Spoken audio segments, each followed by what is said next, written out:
കഴിഞ്ഞ മാസം തമിഴ്നാട് മുഖ്യമന്ത്രിയായി സ്ഥാനമേറ്റ ടി.വി.കെ നേതാവും സുപ്രസിദ്ധ ചലച്ചിത്ര താരവുമായിരുന്ന ശ്രീ ജോസഫ് വിജയ് വീണ്ടും ചരിത്രം സൃഷ്ടിക്കുകയാണ്. സ്ഥാനമേറ്റ ദിവസം മുതൽക്ക് അദ്ദേഹം സാധാരണ രാഷ്ട്രീയക്കാർക്ക് സങ്കല്പിക്കാൻ പോലും കഴിയാത്ത തരത്തിലുള്ള പല പദ്ധതികളും തമിഴ്നാടിനു വേണ്ടി ആവിഷ്കരിച്ചു.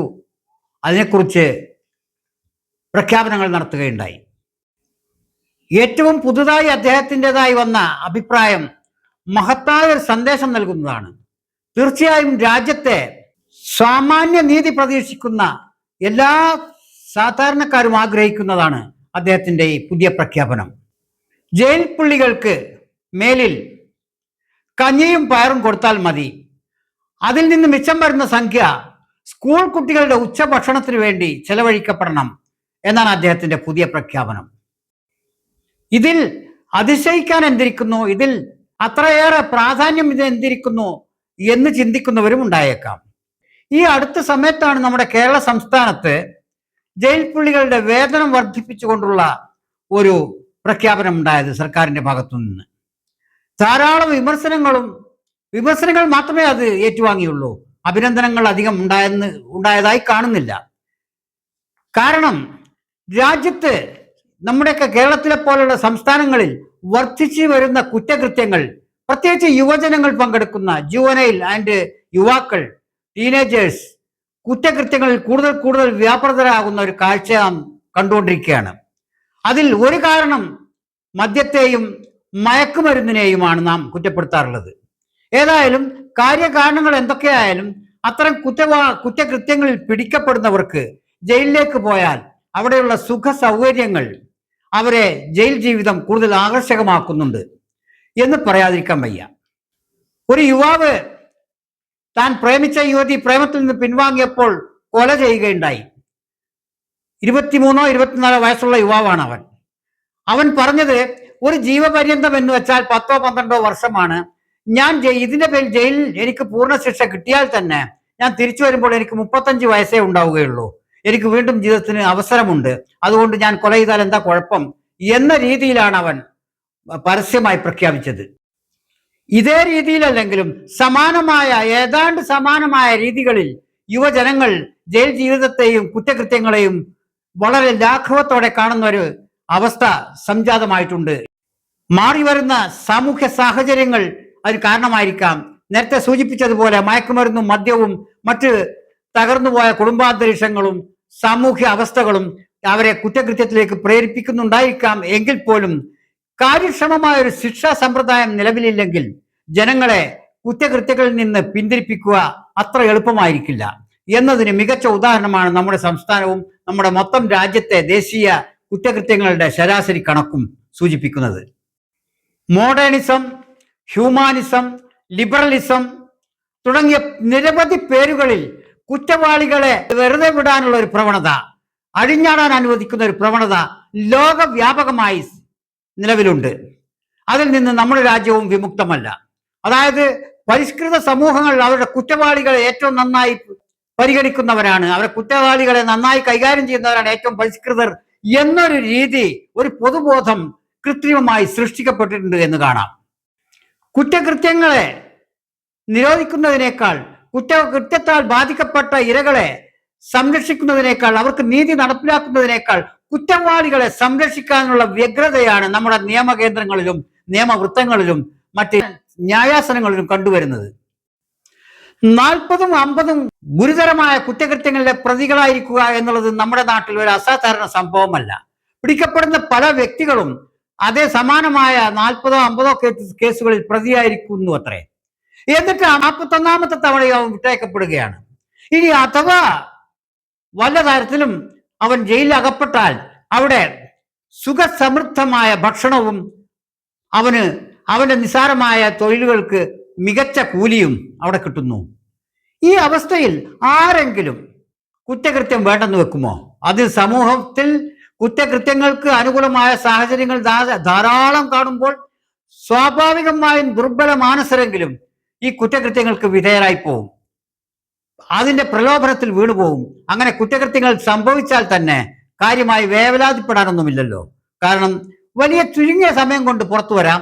അതല്ലെങ്കിൽ നമ്മുടെ ജാമ്യ വ്യവസ്ഥിതികൾ വെച്ചുകൊണ്ട് ഏതാനും ദിവസം ലോക്കപ്പിൽ കിടന്ന ശേഷം ജാമ്യത്തിൽ പുറത്തിറങ്ങാം. പിന്നെ വർഷങ്ങൾ അത് ചിലപ്പോൾ ഇവൻ ജീവിതം അവസാനിച്ച ശേഷമായിരിക്കും അതിന്റെ വിധി ഉണ്ടാവുക. ലക്ഷക്കണക്കിന് കോടിക്കണക്കിന് കേസുകൾ കെട്ടിക്കിടക്കുന്ന ഒരു രാഷ്ട്രമാണ് നമ്മുടേത്. സമയബന്ധിതമായി എത്ര ഗുരുതരമായ കേസുകളിലും തീരുമാനങ്ങൾ എടുക്കപ്പെടുന്നില്ല എന്ന് കാണാം. ഇത് മറ്റൊരു വശമാണ്. ഏതായാലും നമ്മളിപ്പോൾ ജയിലിലെ വിഷയങ്ങളാണ് പറഞ്ഞു വരുന്നത്. ജയിലിൽ ആഴ്ചയിലൊരിക്കൽ ജയിലിലെ മെനു കണ്ട് അതിശയപ്പെടുന്ന മനുഷ്യരാണ് അധികവും. കാരണം ശരാശരി നാട്ടിലെ ഒരു ശരാശരി വ്യക്തിക്ക് കിട്ടാത്ത പോഷകാംശങ്ങളാണ് ജയിലിലുള്ള അന്തേവാസികൾക്ക് കിട്ടിക്കൊണ്ടിരിക്കുന്നത് എന്നത് അത്ര അഭിമാനകരമായിട്ടല്ല തോന്നുന്നത്, ലജ്ജാകരമായിട്ടാണ് തോന്നുന്നത്. ആഴ്ചയിലൊരിക്കൽ മട്ടൺ, ഓരോ ദിവസം വളരെ വളരെ പോഷക സമൃദ്ധമായ ഒരു മെനു, ഇതാണ് ജയിലിൽ ഇപ്പോൾ കിട്ടിക്കൊണ്ടിരിക്കുന്നത്. ഇതിനെ പരിഹാസ രൂപേണയും അസൂയയോടെയും മറ്റ് കുറ്റപ്പെടുത്തലിന്റെ രീതിയിലും കാണുന്നവരാണ് പൊതുജനങ്ങളിൽ അധിക പേരും, എല്ലാ പേരും. നമ്മൾ ഗോവിന്ദച്ചാമിയെ എടുത്തു പറയാറുണ്ട്. വളരെ ശുഷ്കമായ ശരീരത്തോടെ ജയിലിൽ പോയ അവൻ 6 മാസത്തിനുള്ളിൽ തടിച്ചു കൊഴുത്ത് വലിയ ആളായി തീർന്നു എന്നത് തമാശയോടെയാണെങ്കിൽ നമ്മൾ പറയാറുണ്ട്. കാരണം ജയിലിലെ സുഖജീവിതത്തിന്റെ ജീവിക്കുന്ന ഉദാഹരണമായി ഗോവിന്ദച്ചാമിയെ എടുത്തു പറയാറുണ്ട് പലപ്പോഴും. അവിടെയാണ് ശ്രീ ജോസഫ് വിജയിന്റെ ജയിൽ പുള്ളികൾക്ക് കഞ്ഞിയും പയറും മതി, അത് പോഷക സമൃദ്ധമാണ്, ആഡംബരമല്ല. അതേ ഉള്ളൂ. ഒരു ജയിൽ പുള്ളിക്ക് അവന്റെ ജീവിതം നിലനിർത്താൻ ആവശ്യമായ മാന്യമായ സാമൂഹ്യമായി പൊതുവെ ശീലത്തിലും നടപ്പിലുള്ള ഭക്ഷണങ്ങളെ കൊടുക്കേണ്ടതുള്ളൂ. അവൻ ആഡംബര ഭക്ഷണമോ മറ്റു പ്രത്യേക പോഷക മൂല്യം കൂടിയ ഭക്ഷണങ്ങളോ അമിത പോഷക മൂല്യങ്ങളോ കൊടുക്കേണ്ട യാതൊരു ആവശ്യവും എത്ര പരിഷ്കൃതമാണെങ്കിലും, എത്ര ലിബറലിസം ആണെങ്കിലും, എത്ര ഹ്യൂമാനിറ്റേറിയൻ തീരുമാനമാണെങ്കിലും പാടില്ല എന്നുള്ളതാണ് സത്യം.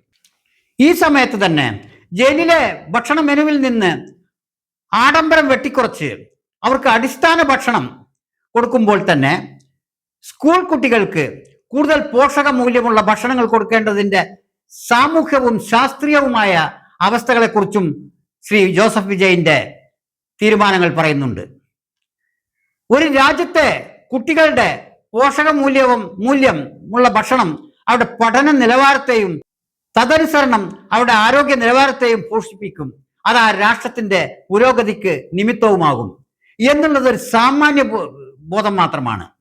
ആ അർത്ഥത്തിൽ തമിഴ്നാട്ടിലെ വിദ്യാർത്ഥികൾക്കിനി പോഷക മൂല്യം നിറഞ്ഞ സമീകൃത ആഹാരങ്ങൾ ലഭിക്കും എന്നുള്ളത് ആ സംസ്ഥാനത്തിന്റെ ഭാവിയിലേക്കുള്ള നല്ലൊരു ചൂണ്ടുവലകയായിട്ട് വേണം കാണാൻ. സാധാരണ ഫ്രീ ബീസ് എല്ലാ രാഷ്ട്രീയക്കാരും പ്രഖ്യാപിക്കാറുള്ളതാണ്. പക്ഷേ തമിഴ്നാട്ടിലെ ശ്രീ വിജയിന്റെ പദ്ധതിയിൽ ഒരു 6 കാര്യങ്ങൾ നമുക്ക് എടുത്തു പറയാതിരിക്കാൻ വയ്യ. അതിൽ ഒന്നാമത്തേത് നമ്മുടെ ഇപ്പോൾ തീരുമാനിച്ചിട്ടുള്ള ജയിൽ പുള്ളികൾക്കുള്ള മാന്യവും മിതവുമായ ഭക്ഷണം, ആഡംബര ഭക്ഷണം ഒഴിവാക്കൽ. അത് നല്ലൊരു സന്ദേശമാണ് സമൂഹത്തിന് നൽകുന്നത്. കുറ്റവാസനയുള്ളവർക്കും കുറ്റകൃത്യത്തിൽ ഏർപ്പെടാൻ താല്പര്യമുള്ളവർക്കും കുറ്റകൃത്യത്തെ ഗ്ലോറിഫൈ ചെയ്ത് കാണുന്നവർക്കും നല്ലൊരു സന്ദേശമാണ് ഇതിലൂടെ ലഭിക്കുന്നത്. പിന്നീട് അദ്ദേഹം 5-6 കാര്യങ്ങൾ കൂടി പറയുന്നുണ്ട്. അതെല്ലാം ഒരു സ്റ്റേറ്റിന്, തമിഴ്നാട് പോലെ ഒരു സ്റ്റേറ്റിന് നടപ്പിലാക്കാൻ കഴിയുന്നതുമാണ്. നമ്മുടെ സംസ്ഥാനത്ത് നടപ്പിലാക്കാൻ സാധ്യതയില്ലാത്തതും പൊതു ഖജനാവും ഭീമമായ നഷ്ടമുണ്ടാക്കുന്നതുമായ ചില പ്രഖ്യാപനങ്ങൾ ഉണ്ടായതുപോലെയല്ല തമിഴ്നാട്ടിലേത്, ശ്രീ വിജയിൻ്റെത് പ്രത്യേകിച്ച്. സ്ത്രീകളുടെയും കുഞ്ഞുങ്ങളുടെയും സുരക്ഷിതത്വത്തിന് ആവശ്യമായ സിംഗപ്പൺ ടാസ്ക് ഫോഴ്സ്, അതായത് കുട്ടികൾക്കും സ്ത്രീകൾക്കുമെതിരായ കുറ്റകൃത്യങ്ങളെ ഉടനടി അറ്റൻഡ് ചെയ്യാൻ, അതിനെ അഡ്രസ് ചെയ്യാനുള്ള ഒരു സംവിധാനമാണത്, സിംഗപ്പൺ ടാസ്ക് ഫോഴ്സ്. നേരത്തെ ജയലളിതയുടെ കാലത്ത് ആരംഭിച്ച അമ്മ ക്യാൻറ്റീൻ സാധാരണക്കാർക്ക് കുറച്ചൊന്നുമല്ല അത് ഉപകാരപ്പെടുന്നത്. സാധാരണ മിനിമം വേതനത്തിൽ ജോലി ചെയ്യുന്നവരുടെ ഉച്ചഭക്ഷണത്തിന് അമ്മ ക്യാൻറ്റീനുകൾ എത്രമാത്രം ഫലപ്രദമാണെന്ന് അനുഭവം കൊണ്ടാണ് ഈ പറയുന്നത്. അതിനെ പുനരുജ്ജീവിപ്പിക്കുകയും പുനഃക്രമീകരിക്കുകയും സജീവമാക്കുകയും ചെയ്യാനാണ് ശ്രീ വിജയിന്റെ പ്ലാൻ എന്ന് കേൾക്കുന്നു. വളരെ നല്ല കാര്യമാണത്. ഗ്രാസ് റൂട്ട് ലെവലിലുള്ള ഒരു സേവനമാണത് എന്ന് കാണാതിരിക്കാൻ വയ്യ. പിന്നീട് 200 യൂണിറ്റ് സൗജന്യ വൈദ്യുതി, അത് പതിവ് രാഷ്ട്രീയക്കാർ പറയുന്നതാണെങ്കിലും പല സംസ്ഥാനങ്ങൾക്കും അത് കൊടുക്കാൻ സാധ്യമല്ല. വൈദ്യുതി മേഖല നഷ്ടത്തിലോടുന്ന പല സംസ്ഥാനങ്ങളെ സംബന്ധിച്ചും. പക്ഷേ തമിഴ്നാടിന് അത് കഴിഞ്ഞെന്ന് വരും. അത് നടപ്പിലാക്കുകയും ചെയ്യും. പിന്നീടാണ് മയക്കുമരുന്നിനെതിരെ ആന്റി നാർക്കോട്ടിക് സെല്ലിനെ സജീവമാക്കി ജില്ലകൾ തോറും അതിനെതിരായ ആന്റി നാർക്കോട്ടിക് സെല്ലുകൾ സ്ഥാപിക്കുന്നു എന്ന് കേൾക്കുന്നു. എത്രയും അത്യന്താപേക്ഷിതമായ ഒരു കാര്യമാണത്. ഇന്ന് ഇന്ത്യ പൊതുവായും ഓരോ സംസ്ഥാനങ്ങളും പ്രത്യേകമായും നേരിടുന്ന കനത്ത വെല്ലുവിളിയും യുവതലമുറയെ പ്രൈമറി സ്കൂൾ തലം വരെ ബാധിക്കുന്ന ആപൽക്കരമായ ഒരു തിന്മയുമാണ് ഈ മയക്കുമരുന്നിൻ്റെത്. അതിനെതിരെ ജില്ലകൾ തോറും കർക്കശമായ നടപടികൾക്കാനുള്ള ആന്റി നാർക്കോട്ടിക് സെല്ലുകൾ അദ്ദേഹം സ്ഥാപിക്കുന്നതായി പ്രഖ്യാപിച്ചിട്ടുണ്ട്. തമിഴ്നാട്ടിലെ ജലവിതരണ പരിഷ്കരണം, കൂടാതെ അവിടുത്തെ പാഴടഞ്ഞു പോയ തോടുകളും കനാലുകളും വൃത്തിയാക്കൽ. പിന്നീടൊന്ന് വികസന രേഖയാണ്. 32 വകുപ്പുകളിലായി 436 പദ്ധതികൾ ഉൾക്കൊള്ളുന്നതാണത്. തമിഴ്നാടിന്റെ വെട്ടിത്തമിഴകം വികസന രേഖ എന്നാണ് അതിന് പേരിട്ടിരിക്കുന്നത്. തമിഴ്നാടിന്റെ വെற்றிക്കാകെ വിജയത്തിനായി ക്രമീകരിച്ചിരിക്കുന്ന ഒരു രേഖയാണത്. 32 വകുപ്പുകളിലായി 436 വിപുലമായ ബൃഹത്തായ പദ്ധതികളാണ് അത് ഉൾക്കൊള്ളുന്നത്. ഏറ്റവും പ്രധാനപ്പെട്ട മറ്റൊരു പദ്ധതിയാണ് വിദ്യാഭ്യാസവും സാമൂഹ്യ നിയമങ്ങളും സംബന്ധിച്ചുണ്ടായിട്ടുള്ളത്. അതിൽ ഒന്നാമത് നീറ്റ് പരീക്ഷയിൽ നിന്ന് തമിഴ്നാടിനെ ഒഴിവാക്കണമെന്ന് തമിഴ്നാട് ആവശ്യപ്പെട്ടിരിക്കുന്നു. ഇപ്പോൾ അടുത്ത കാലത്ത് നീറ്റ് ഉണ്ടാക്കിയ പ്രതിഷേധങ്ങളും പ്രശ്നങ്ങളും നമുക്കറിയാവുന്നതാണ്. മെഡിക്കൽ പ്രവേശനത്തിന് +2 മാർക്കിന്റെ അടിസ്ഥാനത്തിൽ വേണം എന്ന ഒരു പ്രഖ്യാപനവും നടത്തിയിട്ടുണ്ട് തമിഴ്നാട്. മെഡിക്കൽ പ്രവേശനം +2 മാർക്കിന്റെ മെറിറ്റിന്റെ അടിസ്ഥാനത്തിലാക്കണം എന്നുള്ളതാണ് അവരുടെ ആവശ്യം. ഇതേ സമയത്ത് അധികാരമേറ്റ് 1 മാസം തികയുന്നതിന് മുമ്പ് തന്നെ തമിഴ്നാട് ഇത്രയും റൂട്ട് ലെവൽ പ്രശ്നങ്ങളെ അഭിസംബോധന ചെയ്തുകൊണ്ടിരിക്കുമ്പോൾ, ജനങ്ങൾക്ക് വ്യത്യസ്തവും ആശ്വാസകരവുമായ കാര്യങ്ങൾ പ്രഖ്യാപിച്ചുകൊണ്ടിരിക്കുമ്പോൾ, ഏതാണ്ട് അതേ സമയത്ത് അധികാരത്തിലേറിയ നമ്മുടെ സംസ്ഥാനത്ത് എന്തൊക്കെയാണ് നടക്കുന്നത് എന്ന് നോക്കാം.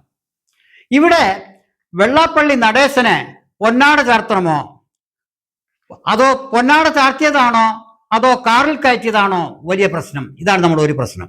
തെരഞ്ഞെടുപ്പിൽ ഉടനീളം UDF-നെ തോൽപ്പിക്കാൻ നിന്നിരുന്ന ജാതി സംഘടനകളെ അങ്ങോട്ട് ചെന്ന് അവർക്ക് പൂമാല ചാർത്തി അവരോട് നല്ല പിള്ള ചമഞ്ഞ് അതിൽ ആരാണ് മുൻപന്തിയിൽ എന്ന് മത്സരിക്കുകയാണ് നമ്മുടെ പുതിയ അധികാരമേറ്റ മന്ത്രിമാർ. നമ്മുടെ സംസ്ഥാനത്ത് രാഷ്ട്രീയമായി ജാതികൾക്കും മതങ്ങൾക്കുമുള്ള പങ്കുവെപ്പ് ഇത്തരം ലജ്ജാകരമായ രീതിയിലായി തീർന്നിട്ടുണ്ട്. പൊതുസമൂഹത്തിൽ ഗുണം ലഭിക്കുന്ന കാര്യങ്ങൾക്ക് പകരം പ്രത്യേക ജാതി വിഭാഗങ്ങൾക്കും മതവിഭാഗങ്ങൾക്കും എന്തൊക്കെ നേട്ടമുണ്ടാക്കാൻ പറ്റും, എന്തെല്ലാം വീതിച്ചു നൽകാനാകും എന്നതിനെ കുറിച്ചുള്ള ആലോചനയാണ് നമ്മുടെ സർക്കാർ തലത്തിൽ പുതുതായി അധികാരമേറ്റ ഭരണത്തിൽ നടക്കുന്നത്.